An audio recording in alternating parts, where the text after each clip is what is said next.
everyone, and welcome to another episode of Fully Unfiltered, a podcast where we seek to amplify the voices of young people across NI.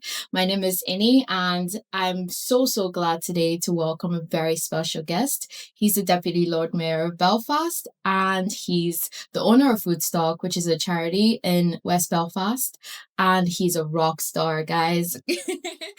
I'm so glad to welcome you, Paul. Welcome to the podcast. Yeah. So just to give us a brief introduction of who you are and your background and your role, I guess, in the grand scheme of things. Aside of being a rock star, of course. Thanks for that intro. Yeah, I in terms of what I do and my ethos and outlook and everything I do, it's very much focused on community and building community and building a movement for good within all communities. That's been very much my kind of thinking for many years, and it continues to be every day, no matter what role or what position I'm in or where I am or who I'm talking to. That's what drives me every day. That's coming together of people, especially in a city like Belfast, which has had for many years quite a divided history. When we think of Belfast, certainly when I was growing up, it was very much the green and the orange. But, we're going in a direction now where we have a multicultural city. And I think, much for the better. And with that, we have built, stronger communities. We've built more diverse communities. And we're seeing people pulling together from all sorts of backgrounds for causes. When it comes to what I do, it's poverty. It's working together to empower people as well. And, I draw a lot of positives from that. And I see that's the direction we're going in terms of Belfast as a city. It's that people coming together as not this community or that community or cross community, but one community. Yeah. So that's very much kind of what I'm involved in, and it's what kind of drives me each and every day. Mm-hmm. That's really great. It's great to see how much community has played a very big part in your role. Before I knew you as Paul Doherty, the Deputy Lord Mayor, I knew you as the charity owner, I knew you as the community leader. So it's really great to see just how far you're coming and how far you're gonna go. Is there anything in particular that inspires your political journey, or how much has your upbringing affected the way you think, and even your current role in the community? Yeah, absolutely. I think my lived experience is kind of shaped me to where I am and who I am today. You talked about Foodstock. I founded Foodstock out of a frustration, where I grew up. My family struggled to put food on the table. They struggled to heat our homes. They struggled day to day. And as a very young child, I seen that, every day, and it stuck with me. And as an adult, I seen that, the people that I grew up with who struggled themselves back then when we were children were now struggling with their own children. And with that, a cycle of poverty I saw existing within my own community in West Belfast. And I was quite angry at that, quite frustrated. And with that, I kind of channeled that anger into action, and that action is Foodstock. It started off quite humbly at my home, in my garage, at my home. Much to the delight of my neighbours and my wife and everyone else who knew me. People thought I'd lost my mind, but it was just this practical response to people who were struggling in my community. And what can I do to help? So we set up a food bank in the garage, put shelves, we had fridges.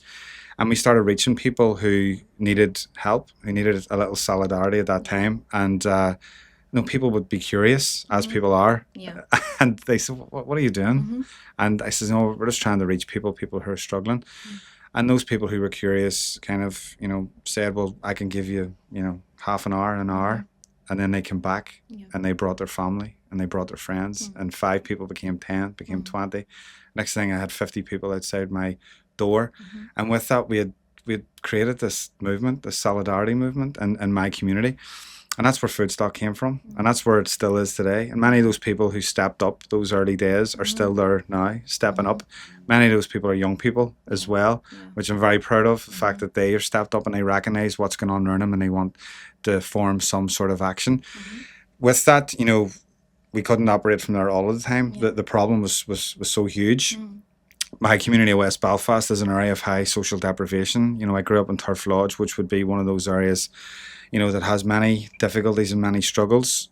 But I learned a lot from that community. I learned from that community that sense that, when the chips were down and when things were tough, we pulled together, and I think that that's where I got that from. That was inside of me, that shaped my life, and that's where Food Stock came from. And, we've moved that on to, we're working to empower people through educational programs, through breakfast clubs at schools. We're reaching 3,400 breakfasts on a weekly basis. Not a government scheme, not a council scheme, but a community scheme. People pulling together in solidarity and recognizing that there's issues out in our community like hungry children, which is, a barrier to their education. So what do? We pull together and we try to remove that barrier. And we're getting, over the course of a year, over 100,000 healthy breakfasts out to schools. So that's become a real movement. That's where I'm coming from. You say about politics. Yeah. Politics was never in my thinking, Really? But it's kind of, there's only so much you can do Yeah. in a community on the ground. You're restricted. You need to really go, and it's frustrating lobbying all the time and people not listening. Sometimes you need to get to that table, and you need to sit at that table and bang that table and tell them what your people are going through, what issues are going on in your community, and try to shape it. And that's why I'm here. That's why I'm in Belfast City Council. And it's about not just what I can do, but it's also about trying to change the mindset of people around that table as well. And one of the first things I did was made Belfast a right to food city. And with that, people often say, well, what's that mean? Right away, as a city, we're recognising that access to food should be a basic human right for all. And, we're a city that's willing to step up and tackle the inequalities and the poverty that exists in our communities. And again, people saying, but, what can you do with that? That's a council motion. But, when Belfast was made a right to food city, I was able to take that card into every room and say, we're a right to food city. What are you going to do about it? And when it comes to policy, when it comes to funds. And, very quickly, I was able to relay my experiences about what was going on in schools with, child poverty, with hunger in schools. And we were able to roll out a breakfast program, which has now seen £500,000 go into that breakfast program, a hardship fund, and shape that to ensure that children get the best start to their day, to ensure that children have that barrier of hunger removed and they have the best start. And that's what I'm in politics for. I want to try to help people, I want to empower people, I want to change their lives. I don't want people to go through what I went through as a child, and that's my only reason for politics. To be honest with you, do I like politics? No. Really? Yeah, but for me, Yeah. the real politics is helping people. It's making people's lives better. If you're not in it for that reason, you're not in it for the right reason. Yeah. So that's where I am today. That's really incredible hearing your journey. I just want to go back to what you said about like being a counselor and how much it has helped you to impact the community even more. But like in terms of your view on like the world and how you see other people, has being a counselor like helped your agenda, or like has the politics side of it kind of made things a little bit more difficult? Yeah, that's a good question, and it's very relevant to me.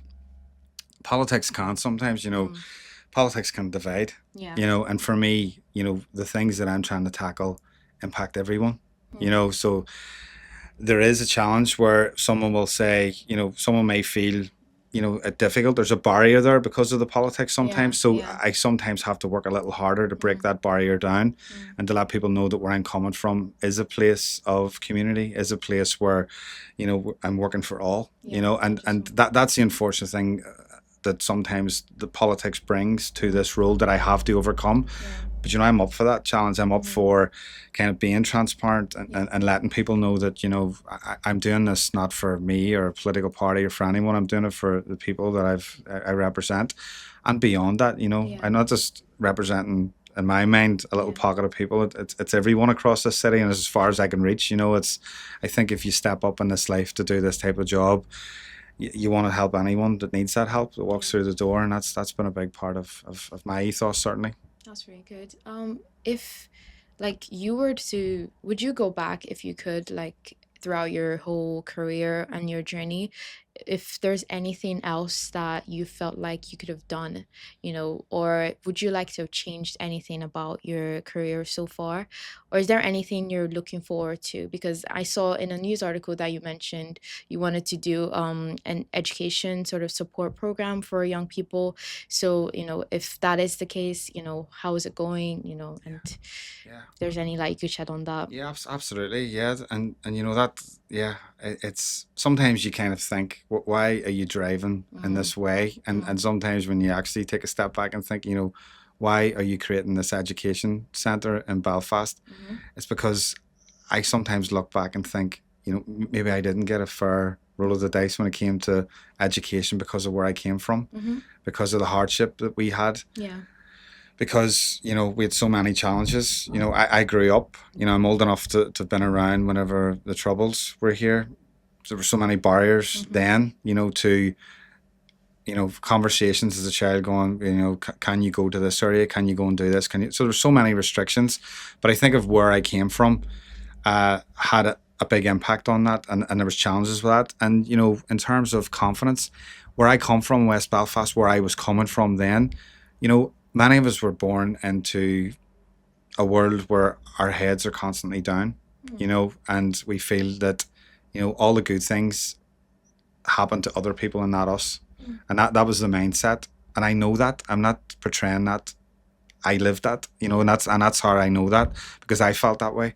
I felt that, you need that confidence to know that I can be something, I can do something. I didn't have it then, and I struggled as a result of that. I do believe that came from where I came from and how I grew up and the environment and the surroundings.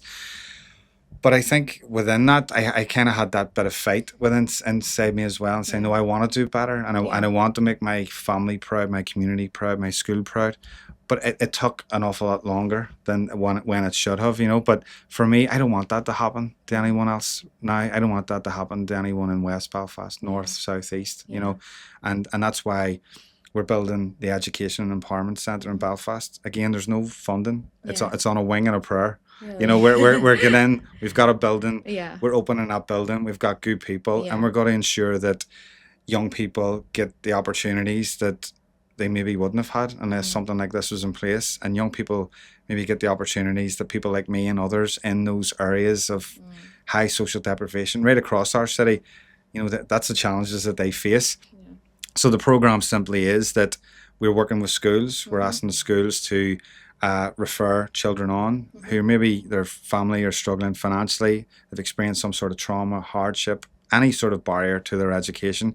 We want to work to remove them, provide free tuition, provide, art therapy, well-being, community meals, just to try to lift them and try to point them in the right direction in terms of their own journeys. Yeah. So I think that's a really great question. I think it's sometimes when you draw it out, you know that where it comes from. It comes from your own life, and that's where I believe that has come from too. And I just want to make sure that so many more people get opportunities that maybe they wouldn't have because of where they came from. Yeah, very true. I love how your experiences have really, really shaped the way you help people and the impact you have on other people's lives. It's really great to see. And the thing about especially in youth work, a lot of things are funding. We need funding, we need grants, we need to even move forward. A lot of times people are limited by the money aspect, but then we forget the people are a resource. There are so many people in the community that would help out if you just simply asked for it. So I'm really glad to see how the support program turns out. And definitely if I know anyone, I would definitely refer them, because it's honestly fantastic work. I also have a little, if you could shed a little more light on your journey so far as a deputy Lord Mayor. How's it been? How was the experience for you? And how's it going so far, basically? Yeah, it's been great. It's a real honor, and it's something I never imagined would happen. And again, I'm probably the first person from my community where I grew up in to get such an honor, and sometimes I still have to pinch myself about that.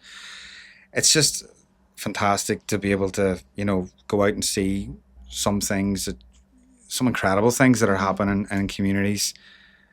where people are stepping up all the time and doing great things and celebrating that. So yeah, I've really enjoyed it, and it's allowed me to get across all of Belfast and to build relationships is most important thing for me. And I'm not one to go out and just say hello and take a photo and leave. Yeah. I want to build and bond with other groups, and again, I'm all about trying to build community, and the best way to build community is through partnership and collaboration. And so I just don't see if going out and visiting someone or going to an event as just a meet and greet or a photo call, as they call them, but I see it as an opportunity to build something and connect further, and I've done that, and I love the fact that I've also done been able to do things like but connect people. So I went out and visited a group, and they were looking a space to do something, and this group had a space, and you kind of go, well, actually, let's use to talk, and things like that happen and develop all the time. And so I've really been loving it, but it's just sometimes I have to pinch myself. I don't believe that I'm in this role, but at the same time, every day I feel, and this is the way I kind of work, the clock is ticking. I only have a year, and I want to do so much in the year. And but yeah, it's amazing. It's really amazing. That's really good. Do you find out that you get stopped on the road more often, and everyone's like, that's so cool? They keep asking me, where's the chain? Where's the chain? And that's strange as well. I know it's very strange for me to have this big bit of bling around my neck, shiny. and it's very, very shiny. Yeah. Last year when I met Mickey Murray, he was like, when he was the Lord Mayor, we were at this Politics in Action conference, and we asked him, how much is your chain insured for? He said 1 million, and we all died. We were like, is that for real? And then I said, can I try it on? And he was like, no. He did let me try it on later, because he thought, wait, why did you ask me the price and then ask to try it on? But yeah, it's really nice to see the way people embrace the Deputy Lord Mayor, or have people been very do you find that people treat you differently now, or is it always just the same type of I think people, there's a lovely thing happening as well, and people are proud, because they know that in terms of where I come from and stuff, and they're very proud from that. They like to see that happen as well, and people have been very, very nice about it as well. But it's been great, and for me, it's about Belfast is changing, and the fact that someone like me could be in that role, I think, but we need to do so much more. We need that role to be so much more diverse as well. We need to see more women on council. We need to see a more diverse council, which represents everyone across this city. Maybe we'll see you one day in that council. You never know. And but that's what we need. We need that more, and I'm always an advocate for that. But I'm so pleased at the fact that I've got this opportunity, and I don't want to waste it. And I'm working every day to ensure that I do as much as possible in this role, which is important.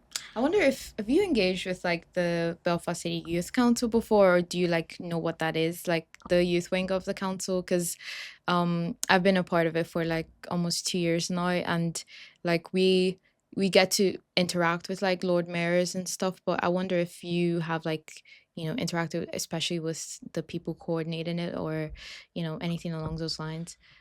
Yeah. So they would often come to people in communities committee, and I've heard great things. And there's some people that I see like yourself who are quite busy across the city, and it's incredible. It's incredible to see young people stepping up and being involved in that way. And I know whenever it comes around where they're looking new members and stuff as well, it's something I'm often pushing in my own community for people to get involved. But I'd love to have more conversations with people. I'd love to hear as well their stories and what drives them, because I think their stories and why they've stepped up to be, and your story too, it's why did you step up? Because I believe that it's those stories that are important, because it can inspire others to step up as well. And I think it's such a great thing. And I hope that it really thrives and prospers, and I'd love to have a conversation actually before my year's out, certainly, that we can maybe get a chat with everyone involved. Because a lot of we do a lot of work on the cover, but then we find that it's because the city council is really although it's just the Belfast City council, it's very, very big. The council, there are so many councillors, and there's so many different opportunities to speak to them, but because we are very busy with our campaigns and such, we don't have as much time to engage, which would be nice in the future too, but definitely we would.